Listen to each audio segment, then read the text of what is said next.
नमस्कार, मी प्रियांका लोहार. जनवार्तामध्ये स्वागत. पाहुयात पुण्यातील काही ठळक घडामोडी.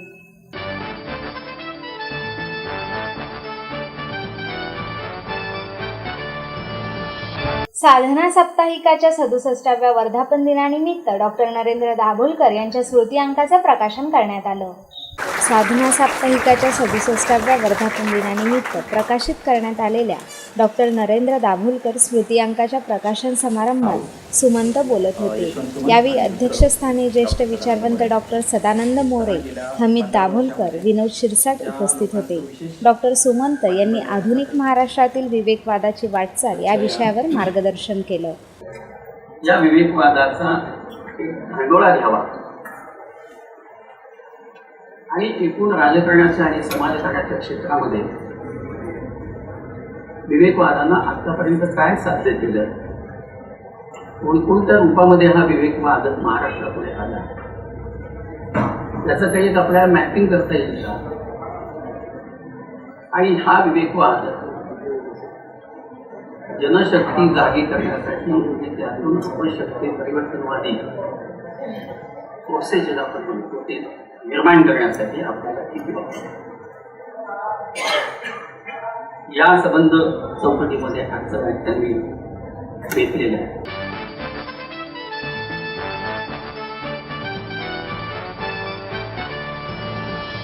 आपलं स्वप्न, आपलं मन, आपलं स्वतःचं घर हेच खरं धन.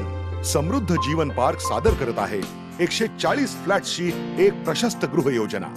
कात्रज कोंढवा रोडवर बिबवेवाडीपासून फक्त 2 किलोमीटर अंतरावर आपल्या आर्थिक गणितात बसणारे 1 व 2 BHK फ्लॅट्स. तब्बल 3 मजली पार्किंग सह ऐस गार्डन, क्लब हाऊस आणि इतर सुविधांनी सुसज्ज. बुकिंग साठी संपर्क 9850937373 9850947373. समृद्ध जीवन, नांदी सौभाग्याची, सुरुवात प्रगतीची. BRTचा मार्ग अखेर RPI कार्यकर्त्यांनी आंदोलनाने खुला केला. कोट्यवधी रुपये खर्च करूनही केवळ पदाधिकारी आणि अधिकाऱ्यांमध्ये समन्वयाअभावी बंद अवस्थेत असलेला आळंदी नगर रोड BRT मार्ग सोमवारी सकाळी रिपब्लिकन पार्टी ऑफ इंडियाच्या कार्यकर्त्यांनी बससाठी खुला केला. येत्या 2 दिवसात या मार्गावरून बस सेवा सुरू झाली नाही तर PMPAच्या अधिकाऱ्यांना कार्यालयात बसू देणार नाही असा इशाराही RPIने दिला आहे. जो बसचा प्रवास करतो, प्रामुख्याने विद्यार्थी वर्ग असेल, महिला वर्ग असेल, ज्येष्ठ नागरिकांचा वर्ग असेल, अंध अपंग व्यक्ती असतील किंवा सामान्य गोरगरीब कष्टकरी वर्ग असेल, ह्यांच्याकरता बस सुविधा सक्षम व्हावी म्हणून BRT पाहिजे ही भूमिका घेऊन या ठिकाणी रिपब्लिकन पक्षाने या आळंदी रोड BRTचं या ठिकाणी औपचारिकरित्या उद्घाटन देखील केलेले. 1100 कोटी रुपये केंद्र सरकार, राज्य सरकार, पुणे महानगरपालिकेमध्ये महानगरपालिकेच्या नागरिकांच्या कर रूपामध्ये या ठिकाणी खर्ची पडलेले आहेत पुण्यामध्ये. पण पुण्यामध्ये वाहतूक समस्या ही दिवसेंदिवस अजून गंभीर होत चाललेली आहे. या ठिकाणी पुण्यामध्ये 1100 कोटी रुपये BRT करता खर्ची पडले, त्यामधले 80 कोटी रुपये हे आळंदी रोड, नगर रोड BRT करता खर्ची पडलेले आहेत. 3 वर्ष झालं आपण पाहतो हा ट्रॅक बंद आहे. या ठिकाणी रस्ता संपादित करण्यात आलेला आहे. 50% रस्ता बंद अवस्थेमध्ये गेल्या 3 वर्षापासून आहे. या ठिकाणी अपघाताचं प्रमाण इतकं वाढलेलं आहे, दर दिवशी 2 जण मृत्युमुखी पडतायत पुणे शहरामध्ये. याला जबाबदार प्रशासन आणि सत्ताधारी पक्ष दोघेही आहे. या ठिकाणी 3 वर्षापासून हा रस्ता बंद आहे. 40 लाखाचे बस स्टॉप इथे झालेले आहेत, परंतु PMPL या ठिकाणी बस सुविधा द्यायला तयार नाहीये.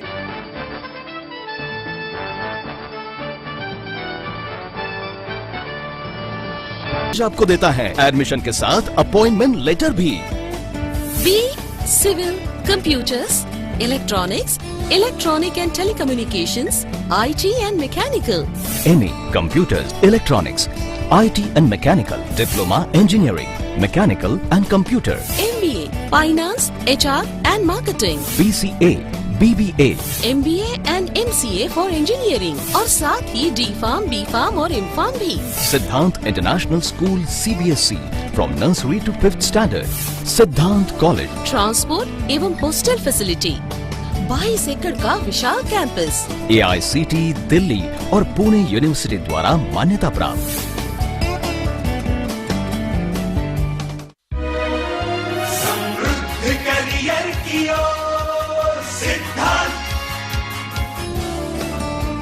सिद्धांत कॉलेज सुदुमरे पुणे। एडमिशन के लिए आज ही कॉल करें या लॉग ऑन करें।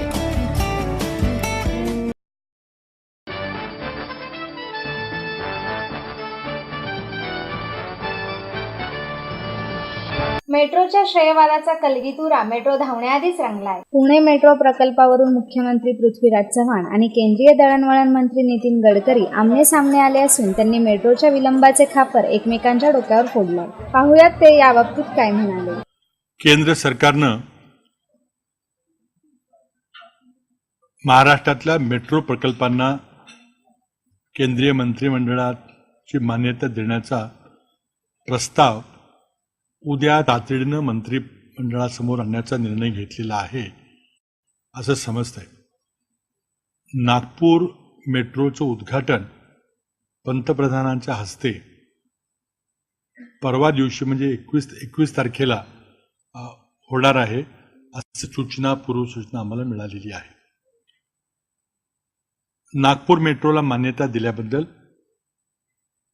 आणि आर्थिक तरतूद केल्याबद्दल केंद्र सरकारचं मी अभिनंदन करू इच्छितो। या संबंधीचा प्रस्ताव उद्या मंत्रिमंडळासमोर आणला जाणार आहे असं समजतंय। परंतु हे असताना कुठेतरी जाणून बुजून पुण्याच्या मेट्रोचा प्रस्ताव मागे ठेवण्यात आलेला आहे असं आम्हाला वाटतंय आणि यामध्ये श्रेय घेण्याचं राजकारण करण्याचा प्रयत्न नागपूरच्या नेत्यांच्याकडून होतोय अशी आम्हाला भीती वाटते। याबद्दल राज्य सरकारनं मुंबईला, पुण्याला, नागपूरला, ठाण्याला, नव्या मुंबईला मेट्रो व्हाव्या त्याकरता सर्व प्रकारचे प्रयत्न केले। राज्य सरकारच्या मंत्रिमंडळानं पुणे मेट्रोला मंत्रिमंडळाची मान्यता 29 ऑक्टोबर 2013ला दिली। त्यानंतर 3 महिन्यांनी 29 जानेवारी 2014ला नागपूर मेट्रोला मंत्रिमंडळानं मान्यता दिली। आम्ही विनंती केली की दोन्ही मेट्रोचे प्रस्ताव एकत्र घ्यावेत। त्यामुळं महाराष्ट्राकडून पाठपुरावा केल्यानंतर 8 फेब्रुवारी 2014ला केंद्रीय मंत्रिमंडळाच्या नगरविकास मंत्रालयानं दोन्हीही मेट्रोच्या प्रस्तावांना तत्वता मान्यता दिली। एके दिवशी दोन्हीही प्रस्तावांना मान्यता दिली असताना पुढचा टप्पा म्हणजे प्लॅनिंग कमिशनची मान्यता देण्याची प्रक्रिया पुढे करण्यात आली। त्यामध्ये काही त्रुटी असल्या, काही प्रश्न असले तर ते पूर्ण करण्याकरता वेळ दिला गेला आणि 6 ऑगस्ट 2014 रोजी पुणे मेट्रोचा प्रस्ताव प्रोजेक्ट इन्व्हेस्टमेंट बोर्ड PIB पुढे सादर करण्यात आला आणि त्यानंतर 2 दिवसांनी नागपूरचा प्रस्ताव PIB समोर म्हणजे 8 ऑगस्टला सादर करण्यात आला। महाराष्ट्र सरकारकडे केंद्र सरकारने जानेवारी महिन्यात एक पत्र पाठवलं। त्याच्यात 10 अटी आहेत, तुम्ही पूर्ण करा म्हणजे तुमचा विषय आम्ही कॅबिनेटकडे घेऊ असं सुचवलेलं आहे। यामध्ये रिवाइज कॉस्टचा पण विषय होता। विशेषतः यातल्या अटी ज्या आहेत, नागपूर इम्प्रूव्हमेंट ट्रस्ट महाराष्ट्र सरकारची एजन्सी आहे, त्यांनी ते फॉलोअप करून त्या सगळ्या अटी पूर्ण केल्या। पुण्यामध्ये महाराष्ट्र सरकारकडे या डिपार्टमेंटच्या बाबतीत फॉलोअप करणं आणि मुख्यमंत्री ज्या विभागाचे मंत्री आहेत त्यांचं काम आहे। मुख्यमंत्री या विषयाकरता एकदाही केंद्रीय मंत्री व्यंकय्या नायडू यांना कधी भेटले नाही, प्रधानमंत्र्यांना भेटले नाही, त्यांनी कधीही पुण्याचा प्रश्न देखील मांडलेला नाही आणि चौकशी पण केलेली नाही। केंद्रामध्ये इतर प्रस्तावामध्ये पुण्याचाही प्रस्ताव निश्चितपणे मंजूर होईल, पण केंद्र सरकारच्या ज्या अटी आहेत कागदपत्राची पूर्तता महाराष्ट्र सरकारला करायची म्हणून हा प्रश्न अडकला। हा यावेळच्या कॅबिनेटमध्ये क्लिअर होऊ शकला नाही। ती सगळी जबाबदारी महाराष्ट्र सरकारची आहे आणि मुख्यमंत्र्याच्या पदावर असणाऱ्या व्यक्तींनी या विषयाचा दिल्लीत कधी येणं नाही, कधी मंत्र्यांना भेटणं नाही, कधी निवेदन देणं नाही, कधी चर्चा करणं नाही आणि इथे मात्र मीडियाशी बोलत असताना असा आरोप करणं बरोबर नाही। नागपूर हे महाराष्ट्रात आहे, पुणेही महाराष्ट्रात आहे, दोन्ही योजना पूर्ण होतील, दोन्ही योजनाला केंद्र मान्यता देईल। पण नागपूरमध्ये नागपूर इम्प्रूव्हमेंट ट्रस्ट जी एजन्सी आहे तिने मी मागे लागून ते सगळे प्रयत्न पूर्ण केले आणि पुण्याच्या महानगरपालिका आणि नगरविकास विभाग जे महाराष्ट्र सरकारचे आहेत त्यांनी त्यातले अनेक प्रश्न अजूनपर्यंत पूर्ण केले नाहीत। सगळ्या अटी पूर्ण केल्याशिवाय कॅबिनेटसमोर प्रस्ताव जात नाही आणि 6 महिन्यापूर्वी जर रिवाईज कॉस्ट असेल ते पुन्हा रिवाईज करून द्यावी लागते. असे अनेक प्रश्न आहेत. मुख्यमंत्र्यांतर्फे आणि महाराष्ट्र सरकारतर्फे कोणीही सेक्रेटरी दिल्लीत आलेलं नाही, कोणीही चर्चा केलेली नाही, कोणी पुण्याच्या प्रश्नाचा फॉलोअप केलेला नाही. अशा वेळी मुख्यमंत्र्यांनी अशा प्रकारचं वक्तव्य करणं हे त्यांच्या पदाला शोभेचं नाही आहे. पाहुयात याबाबतीत सामाजिक कार्यकर्त्यांनी दिलेल्या प्रतिक्रिया. नाही, हे सगळं मुद्दाम उठवले जाणारे वाद आहेत. याच्यामध्ये राज्य सरकार आणि महापालिका दोघांचं 100% फेल्युअर आहे. 2009 2014पर्यंत फक्त कागदी घोडे नाचवण्याव्यतिरिक्त या दोघांनीही काहीही केलेलं नाही. केंद्र सरकारने 2014 तात्वता मंजुरी दिली आहे, फक्त त्याच्यासाठी 10 कंडिशन्स घातल्या आणि त्यापैकी एकही कंडिशनचं फुलफिलमेंट पुणे महापालिकेने त्यानंतरच्या 6 महिन्यात फेब्रुवारी 2014 आजपर्यंत केलेली नाही आणि त्यामुळे ही मेट्रो यार्डातनं बाहेर निघण्याची शक्यताच नाही. महापालिकेने एकच केलं, त्यांना जे सोयीचं होतं ते म्हणजे 4 FSIचं प्रपोजल पहिल्यांदा मूट केलं की बाबा मेट्रो हो न हो बांधकामं भरपूर होऊ द्या, म्हणजे आमचं दुकान चालू द्यात. या 4 FSIच्या वादातच ही मेट्रो अडकली. राष्ट्रवादीच्या शहराध्यक्ष आणि खासदारांपासून ते BJPच्या खासदारांपर्यंत सगळ्यांनीच 4 मेट्रोला विरोध केल्यामुळे ही मेट्रो या यार्डातनं निघायची शक्यताच नाही. निश्चितपणे याच्यामध्ये केंद्र राजकारण करू पाहत आहे. पुणे मेट्रोचा प्रस्ताव आधी गेला होता. पुणे मेट्रोचा प्रस्ताव UPAचं सरकार असताना त्याला तत्वता मान्यता मिळाली. त्याच वेळेला नागपूरच्या रेल्वे मेट्रोलासुद्धा तत्वता मान्यता UPA सरकारने दिली. त्यावेळेस नागपूरमध्ये भारतीय जनता पक्षाची महापालिकेत सत्ता होती आणि पुण्यामध्ये आजही राष्ट्रवादीची आणि काँग्रेसची सत्ता आहे. UPA गव्हर्नमेंटनी कुठेही राजकारण केलं नाही की एकीकडे दुसऱ्याची सत्ता आणि इकडे असं न करता त्यांनी केवळ देशहिताला प्राधान्य दिलं. आज आपण असं पाहतोय की पुणे मेट्रोचा विषय आधीपासून सुरू असताना देखील मेट्रोला मान्यता मिळत नाही. नागपूरला मान्यता मिळते. कदाचित भाजपचे प्रभावी नेते नागपूरमध्ये असल्यामुळे नागपूरला फेवरेटिझम केला जातो आहे असं वाटतं आहे. निश्चितपणे याच्यामध्ये केंद्र राजकारण करू पाहत आहे.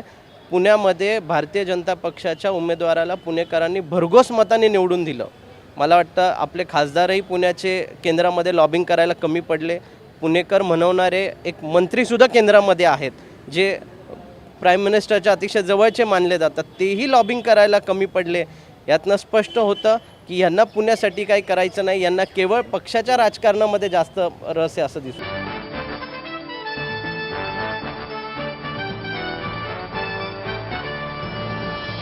आई वडिलांनी पै जमवून मला शिकवण्याचा निर्णय घेतलेला कळत होता. माझ्या उच्च शिक्षणासाठी त्यांनी मला कायमचा आधार मिळवून दिला होता. त्यांनी स्वतःसाठी कधीच काही केलं नाही, पण माझ्यासाठी Samruddha Jeevan multistate multipurpose cooperative society limited.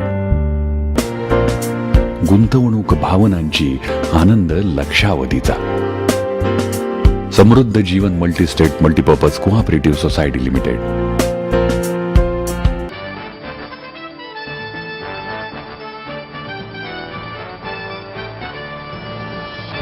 नैसर्गिक विषमुक्त कार्यशाळा पुण्यधाम आश्रम कोंढवा येथे आयोजित करण्यात आली आहे. प्रचलित रासायनिक शेतीतून तयार झालेले अनेक घातक, गंभीर व ज्वलंत प्रश्न आपल्या समोर आज उभे आहेत. आता गरज आहे कृषी क्षेत्रात एक नवीन शाश्वत पद्धती शोधण्याची व मातृभूमीला पुनश्च सुजलाम सुफलाम सुसंस्कृत करण्याची आणि आपल्या समोर एक स्वतंत्र स्वदेशी विज्ञाननिष्ठ आध्यात्मिक तंत्र समोर आलेले आहे. कृषी ऋषी सुभाष पाळेकरांनी शोधलेल्या या पद्धतीचे तंत्रज्ञान व सर्व पैलू समजण्यासाठी 5 दिवसांची कार्यशाळा पुण्यधाम आश्रम कोंढवा येथे आयोजित केल्याचे पत्रकार परिषदेत सांगण्यात आले. यावेळी मिलिंद काळे, सुभाष पाळेकर, विजय भाटकर, ज्येष्ठ संगणक तज्ज्ञ मधुकर पिसाळ उपस्थित होते.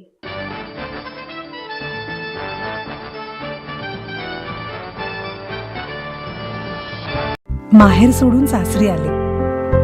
इथेही प्रेमाची, मायेची माणसं होती, पण माझं भविष्य सुरक्षित आहे ह्याचा आनंद, आत्मविश्वास वाढवणारा होता. Samruddha Jeevan multistate multipurpose cooperative society limited. गुंतवणूक भावनांची, आनंद लक्षावधीचा.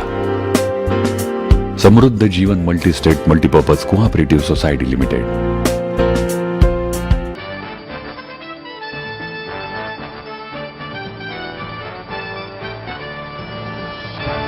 आर्थिक विकासाचा दर लवकरच 8% नेणार असा ठाम विश्वास पत्रकार संघात बोलताना नितीन गडकरी यांनी व्यक्त केला. उद्योग, कृषी, वीज, पाणी, आरोग्य आणि रेल्वे यासह सर्वच क्षेत्रात देशाला विकासाच्या रस्त्यावर आणण्यासाठी पंतप्रधान नरेंद्र मोदी यांच्या नेतृत्वाखालील केंद्र सरकार वचनबद्ध आहे. सध्या घसरलेली विकासाची गाडी रुळावर येण्यासाठी थोडा वेळ लागणार आहे. येत्या 2 वर्षात आर्थिक विकासाचा दर निश्चित 8% नेण्याचा आमचा प्रयत्न असेल असा ठाम विश्वास केंद्रीय रस्ते वाहतूक मंत्री नितीन गडकरी यांनी व्यक्त केला. पुणे श्रमिक पत्रकार संघाच्या वतीने आयोजित केलेल्या जस करंदीकर व्याख्यानमालेतील सत्तांतराचा संदेश या विषयावर गडकरी बोलत होते. याप्रसंगी पत्रकार संघाचे अध्यक्ष महेंद्र वडदे, खासदार अनिल शिरोळे, संघाचे सरचिटणीस सुनीत भावे आणि पुणे पत्रकार प्रतिष्ठानचे अध्यक्ष उमेश घोंगडे उपस्थित होते. प्रत्येक गोष्टीला जातीवादाचं आणि सांप्रदायिकतेचं दंड देऊन ही निवडणूक कुठेतरी हिंदू, मुसलमान, अल्पसंख्याक, बहुसंख्याक या आधारावर व्हावी. काही ठिकाणी हे बॅकवर्ड आणि फॉरवर्ड याच्या आधारावर व्हावी आणि जातीवादाच्या राजकारणाचा प्रयत्न अनेक राज्यामध्ये अनेक नेते आहेत. पण या निवडणुकीचं सगळ्यात मोठं वैशिष्ट्य होतं की जातीवादाचा आणि सांप्रदायिकतेच्या राजकारणाचा विचार न करता लोकांनी आपल्या देशाच्या भविष्याच्या दृष्टीने आशा, अपेक्षा आणि आकांक्षांचा विचार करून भारतीय जनता पार्टीला नरेंद्र मोदींच्या नेतृत्वाखाली बहुमत सहकार्य केलं, मतदान केलं आणि ते या मतपेटीतून बाहेर आलं. जसा एक मुद्दा असा होता की स्वाभाविकपणे युपीए नेत्यांविरुद्ध आणि पक्षाविरुद्ध आणि सरकारविरुद्ध असंतोष होता, तसं दुसरीकडे नरेंद्र मोदींच्या नेतृत्वाबद्दल लोकांच्या मनात एक विश्वास निर्माण झाला. याचं सगळ्यात मोठं कारण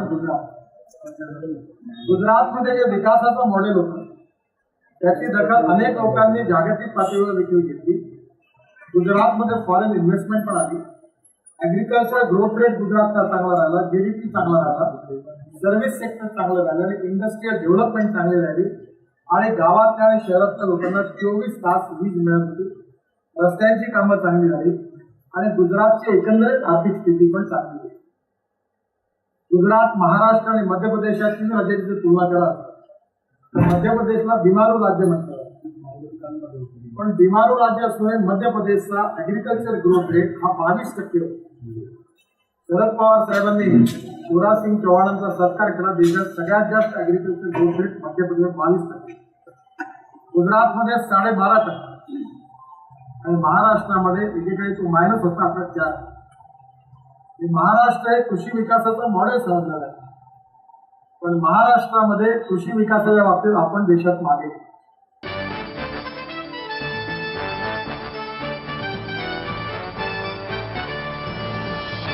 दाभोलकर यांच्या हत्येचा आणि तपासातील दिरंगाईचा उद्या पुण्यात निषेध करण्यात येणार आहे. अंधश्रद्धा निर्मूलन समितीचे अनीस संस्थापक डॉक्टर नरेंद्र दाभोलकर यांच्या हत्येला 1 वर्ष पूर्ण होत असून देखील त्यांच्या मारेकऱ्यांचा तपास लागू शकलेला नाही. त्यामुळे अनीसतर्फे येत्या बुधवारी डॉक्टर दाभोलकर यांच्या हत्येचा तसेच तपासातील दिरंगाईचा देशभर निषेध करण्यात येणार आहे. त्यानिमित्ताने पुण्यात निषेध मोर्चा, सभा आणि रिंगणनाट्य प्रयोगांचे आयोजन करण्यात आले आहे. 20 ऑगस्टला 1 वर्ष होईल डॉक्टर नरेंद्र दाभोलकरांची आज पुण्यामध्ये दिवसाढवळ्या हत्या झाली. अजून त्यांचे मारेकरी आणि सूत्रधार सापडलेले नाहीत. हे शासनाचं मला वाटतं एक अत्यंत लाजिरवाणं असं अपयश आहे. समाजासाठी काम करणाऱ्या एका कार्यकर्त्याची हत्या होते आणि अजून मारेकरी सापडत नाहीत. समाजामध्ये सामान्य माणसाचं आयुष्य किती खडतर आणि अवघड झालेलं आहे याचा एक निर्देशांक आहे असं मला वाटतं. दुसऱ्या बाजूला प्लॅनचेटसारख्या अंधश्रद्धेची मानसिकता असलेल्या गोष्टींचा पोलीस अधिकारी वापर करतात. त्या बाबतीतलं सत्य देखील जनतेच्या समोर येत नाही. शासन जाणीवपूर्वक काही लपवायचा प्रयत्न तर करत नाही आहे ना असं वाटतं. दुसऱ्या पातळीवर मात्र हे निश्चितच मला नमूद करावंसं वाटेल की ज्या लोकांनी डॉक्टर दाभोलकरांच्या शरीरावरती गोळ्या मारल्या आणि त्यांना असं वाटलं की याच्या माध्यमातून हा विचार संपेल, त्यांना मात्र अनिसेच्या कार्यकर्त्यांनी गेल्या वर्षात चोख उत्तर दिलेलं आहे. एका पातळीवरती डॉक्टर नरेंद्र दाभोलकरांच्या खुनाच्या तपासाच्या बाबतीतली आंदोलनं, दुसऱ्या बाजूला जादूटोणाविरोधी कायदा अंमलबजावणी मंजूर करून घेणे आणि त्याची अंमलबजावणी, त्याचबरोबर अंधश्रद्धा निर्मूलनाची सर्व वार्षिक नियोजनातली कामं एकही कार्यक्रम रद्द न होता अनिसेच्या कार्यकर्त्यांनी पार पाडलेली आहेत. त्यामुळे आम्ही सारे दाभोलकर ही केवळ घोषणा देऊन ते थांबलेले नाहीत, तर प्रत्यक्षात त्या पद्धतीनं ते वागताना दिसत आहेत. मला वाटतं येथून येत्या कालखंडामध्ये मारेकरी अशा स्वरूपाच्या विचारधारांचे मारेकरी यातून एक धडा शिकतील आणि हे समजून घेतील की गोळी मारून माणसाचे विचार संपवता येत नाही. CBIनी सतीश शेट्टी प्रकरणामध्ये ज्या पद्धतीनं क्लोजर रिपोर्ट दाखल केला आहे त्यामुळे CBI सारख्या यंत्रणेवरती देखील मला वाटतं विश्वास ठेवावा का नाही अशा स्वरूपाची मानसिकता कार्यकर्त्यांच्या आणि समाजाच्या मनात निर्माण झाली आहे. त्यामुळे CBIचा तपास देखील न्यायालयाच्या देखरेखीखाली व्हावा अशा स्वरूपाची एक याचिका कोर्टात दाखल करण्याचा आम्ही गांभीर्यानं विचार करतोय आणि रस्त्यावर उतरून सरकारच्या विरोधात आंदोलनं तर सातत्याने अंधश्रद्धा निर्मूलन समिती करतच राहील, पण त्याही पलीकडं या विचाराच्या माध्यमातून त्यांना सातत्याने उत्तर दिलं जाईल डॉक्टरांच्या विचारांच्या मारेकऱ्यांना. त्यासाठी 6 तासाच्या सलग रिंगण नाट्याचं आयोजन मेहेंदळे गॅरेज इथे दुपारी 2 ते 8 या वेळेमध्ये 20 ऑगस्टला केलेलं आहे आणि त्यानंतर महाराष्ट्रात हे विचारांचं जागर अंधश्रद्धा निर्मूलन समितीचे कार्यकर्ते घेऊन जातील. हो हो हो